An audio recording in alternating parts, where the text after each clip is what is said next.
வணக்கம். காரைக்குடி பாப்பா கிச்சன். இன்றைக்கி நம்ம சமையலை பற்றி பார்க்க போகிறதில்ல, தலைமுடிக்கு ஒரு நல்ல ஒரு மருந்து பற்றி பார்க்க போகிறோம்.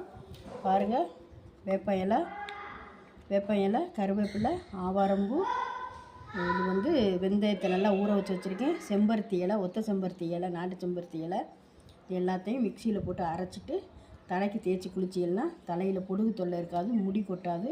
முடி முறிஞ்சு கொட்டுறதெல்லாம் கொட்டவே கொட்டாது.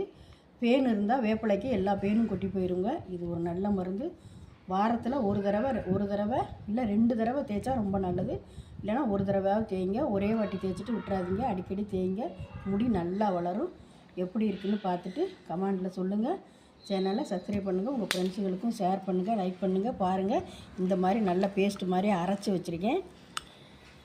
இந்த மாதிரி அரைச்சி தலையில் நல்லா அப்ளை பண்ணிவிட்டு நல்லா குளிச்சுட்டு பாருங்கள். எப்படி உங்களுக்கு முடி வளருதுன்னு மட்டும் பாருங்கள். நல்லா ஷாம்பு மாதிரி இருக்குது பாருங்கள். நல்லா அந்த